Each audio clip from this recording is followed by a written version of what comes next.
Hey everybody, wake up. This is Wake Up with Mark Joyner, episode number 110. And today I will ask the question, are all trends bullshit?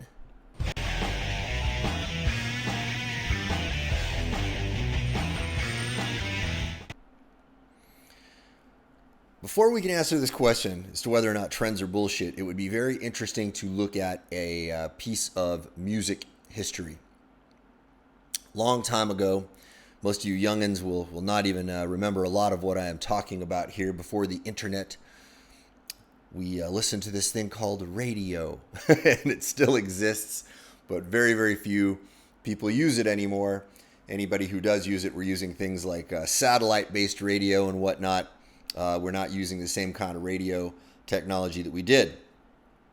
But there were a select number of channels on radio and TV, and getting access to these things was a very, very powerful thing. It's still very powerful. The mainstream media, if you will, the media that broadcasts on the best known platforms, still has a tremendous amount of power.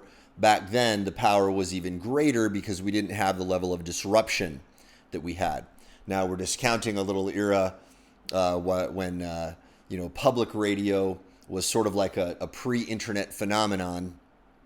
A little interesting rabbit hole for you to go down. There was an era there where there were lots of pirate broadcasting stations, and then the Federal Communications Commission came in and started regulating that and said, look, not just anybody can broadcast, you've got to get a license. And that kind of conglomerated media power into the hands of a few people. Very interesting how that happened. How things that were democratized were centralized, and were done so through legislation. You got to wonder what the motivations were. What were the real motivations? Of course, it was done as all totalitarian, controlling, restrictive measures are, under the name of protecting you. Anyway, when radio was just a few stations on a dial, you had your radio dial and you could tune in, and you had really maybe 40 or 50 choices max between FM and AM. If you lived in a really big city, if you lived in rural areas, you had much fewer. Well, there was a phenomenon where music producers would pay disc jockeys to play their music. It's called payola. Now, this was eventually made illegal, but I believe that even after it was made illegal, it probably just went underground. It probably still existed. Now, payola, what was the idea behind it? Hey, I pay you some money, and then you play my music on your station. Now, why would people pay to do that? If trends were a spontaneous phenomenon, where if trends worked like this, people saw stuff, people thought it was cool, and then it just caught on naturally through word of mouth, which does happen to a certain extent. Okay, I'm not denying that phenomenon. I believe that phenomenon is real. It's one of the most powerful forces out there. Some people call it the most powerful force in marketing, but I'm not so sure if I can say that anymore.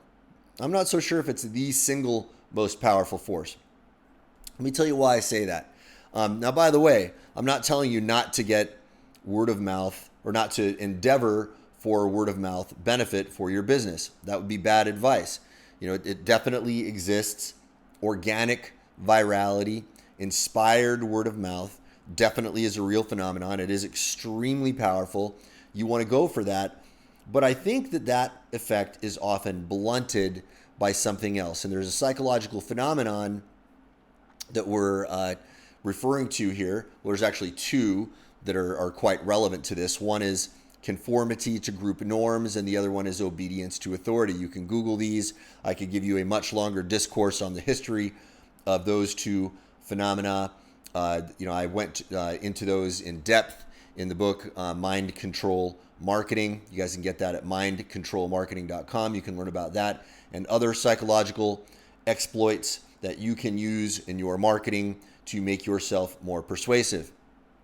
let me talk about how the Payola scam took advantage of those loopholes in the human brain.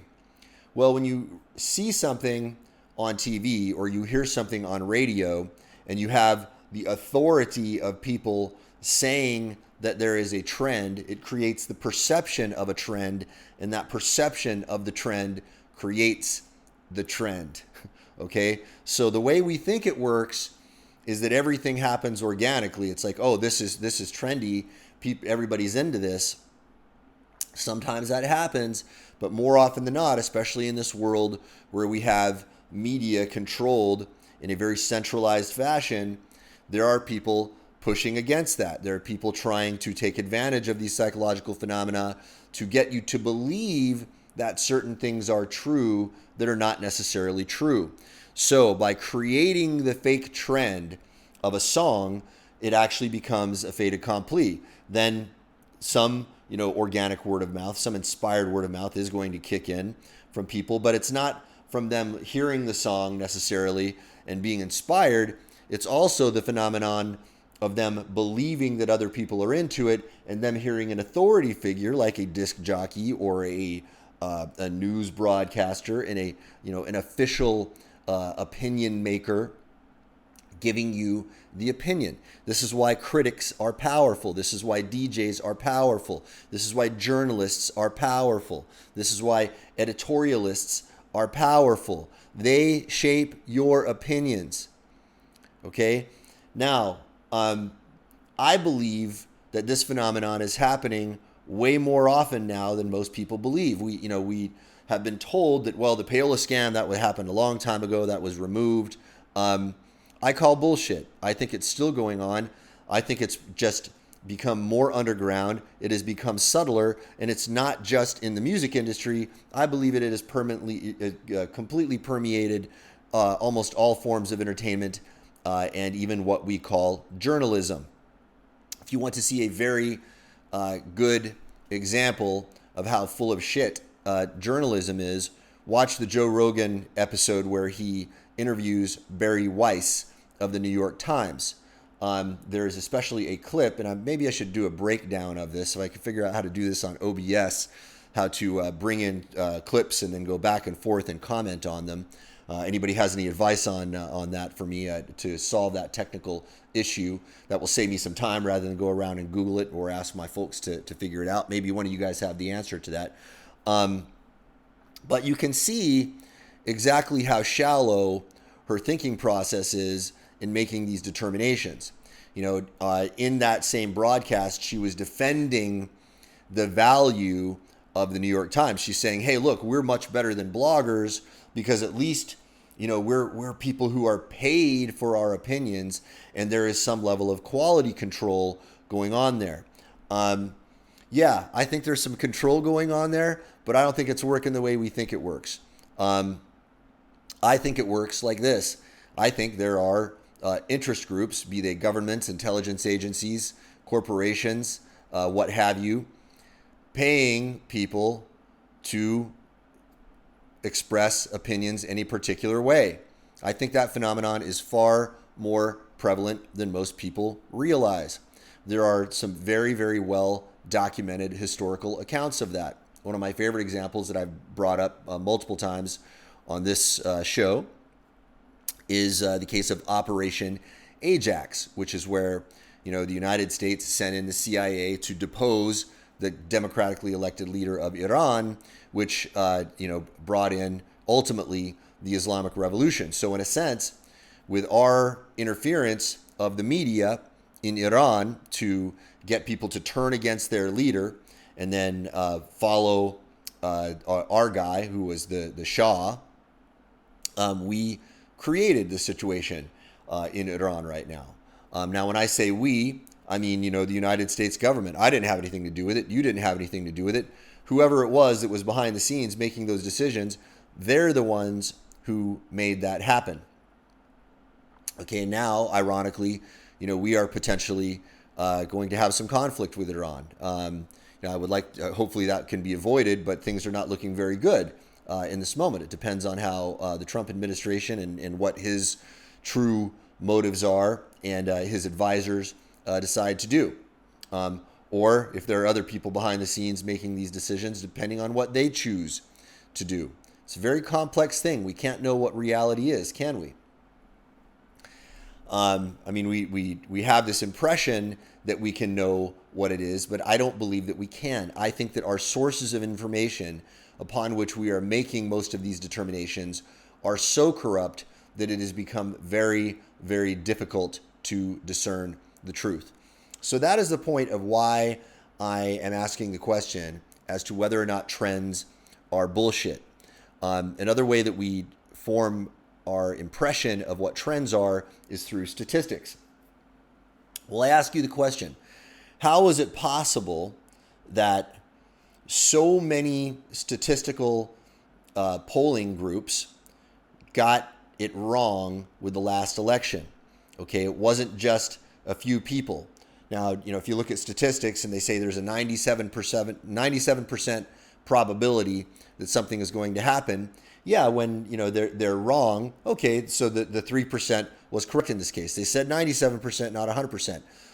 But when you've got almost every polling group out there saying the same thing, giving you the same probabilities, in my estimation, it starts to beggar belief. Because does that mean that our methods are that wrong? They're all polling different people. How is it possible that they polled all of these different people independently and all came up with the same conclusion that Trump would not win? Now, I'm not making a for or against Trump argument here. I know that triggers a lot of people. I don't care too much anymore. I don't have a fully formed opinion about it. I don't think I have enough information to have a fully formed opinion about it, but I do think it is very interesting to observe how many of these pollsters got the same thing wrong in exactly the same way, allegedly independently. Okay, so does that mean that the people who are creating these polls are just as corrupt as the music industry? Are they doing their own version of payola to create impressions to shift your opinion? Because your opinion is shifted by what you think the trends are. How does that work? Back in tribal days, we didn't want to get kicked out of the tribe, so we had to agree with the group. Getting kicked out of the tribe was kind of a death sentence before we had civilization. Now, if you get kicked out of a tribe, you can go find another tribe. But back in days of yore, where you may have been the only tribe for hundreds of miles, it would have been you and the jungle at that point. I think maybe instinctively we still think that way.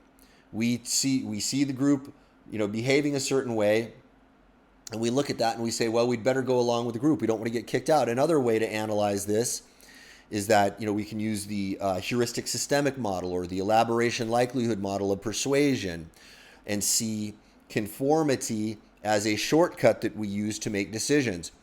We know instinctively that we don't have enough bandwidth to understand the complexity of a situation, so we use a heuristic, a shortcut, to decide what to believe. And one of those heuristics is looking at what the group believes. We think, well, if the group all believes this, they must be right, therefore I should conform. That is a safer bet than me going off on my own.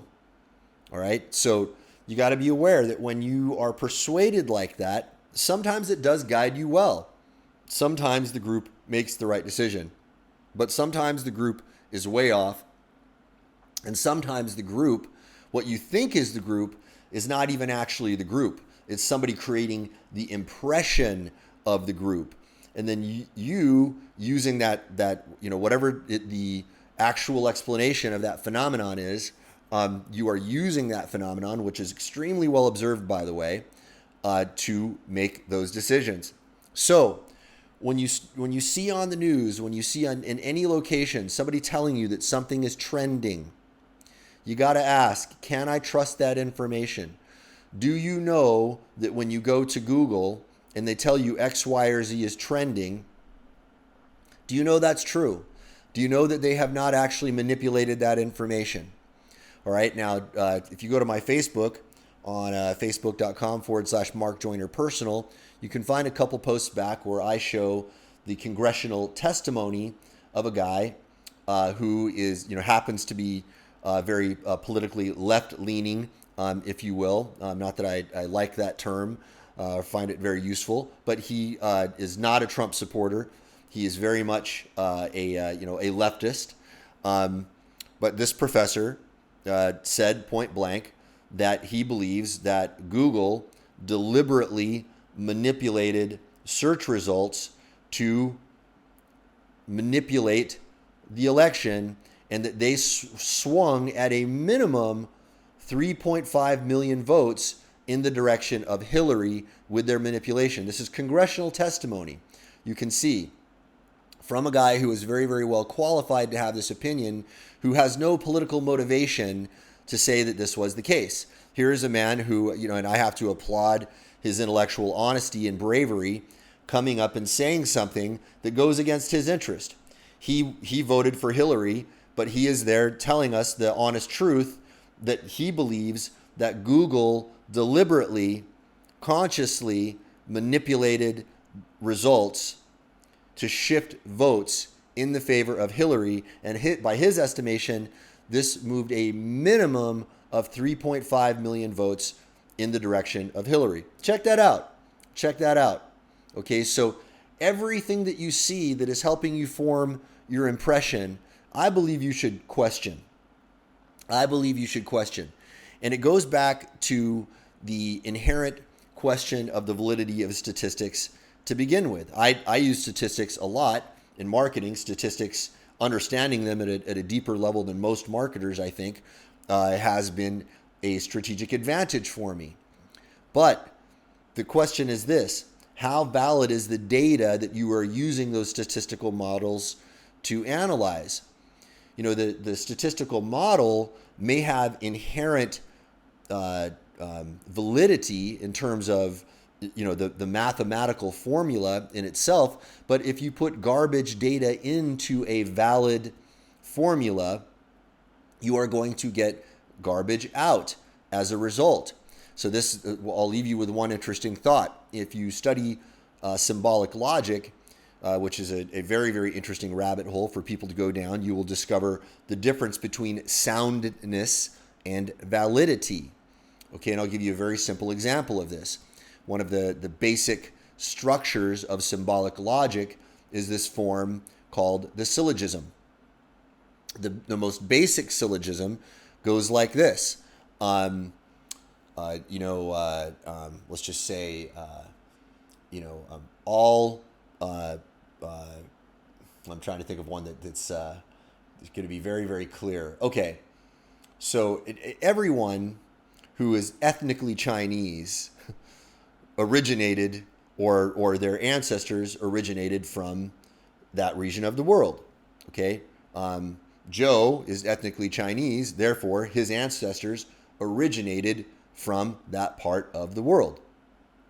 Now that statement is valid as a logical syllogism. It is also sound because the premises upon which that syllogism is based are true.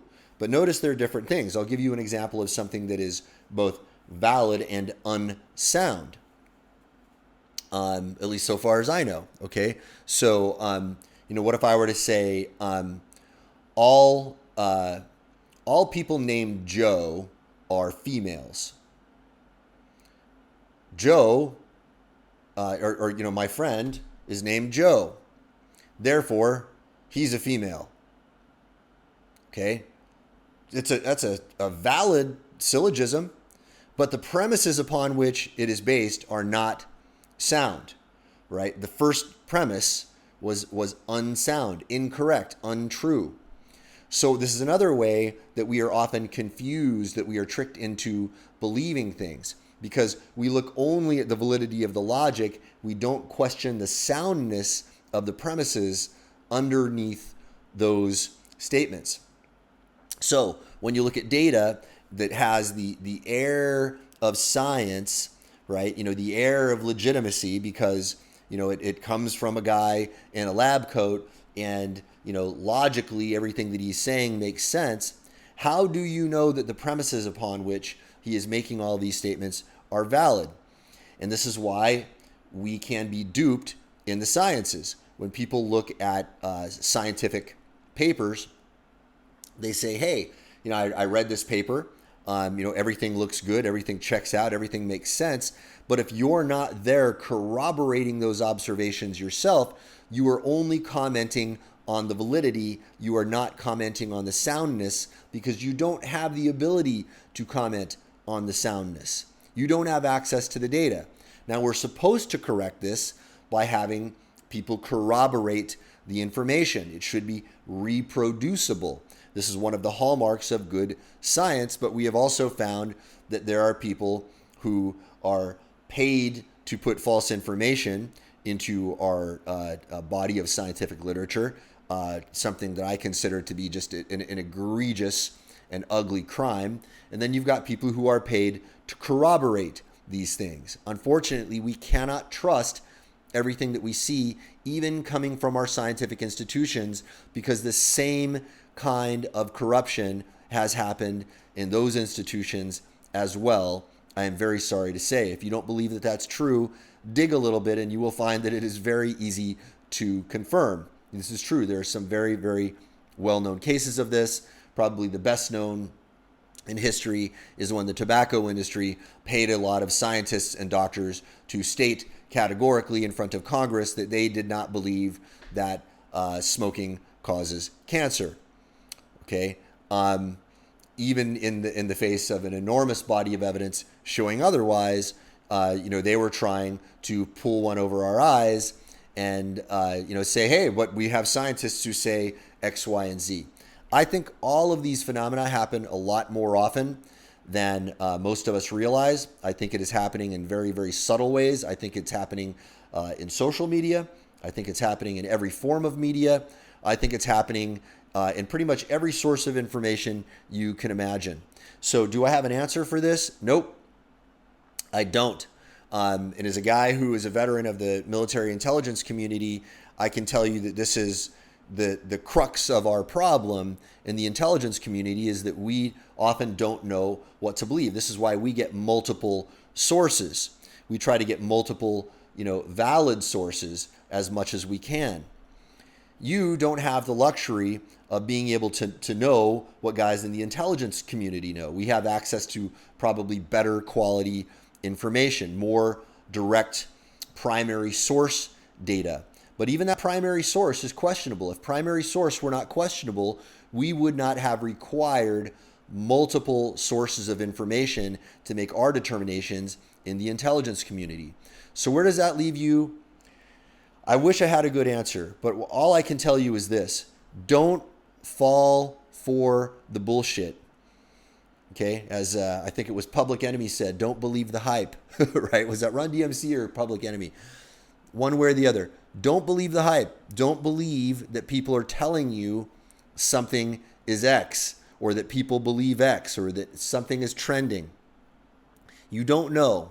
You don't know. So start gathering information from a lot of different sources. Start questioning. That's the only answer I can give you. Start girding yourself by studying logical fallacies, studying the philosophy of logic. Educate yourself on how these phenomena work. Start learning the psychological principles that actually govern our behavior. That's what mind control marketing at mindcontrolmarketing.com is all about. It is teaching you how to understand these psychological principles so that you can not only inoculate yourself, but so that you can use them in your own persuasion. And we are all persuading each other all the time, all day long. That is why I am okay teaching these things, because I don't think this dance with the truth, this dance with the persuaders and the persuadees is ever going to end. I personally would like to be one of the people who has been trained enough to be able to defend myself, and also to be able to get my own points across more effectively using these phenomena myself as well. All right, you guys, that's it for today. Y'all have a beautiful day, and I will talk to you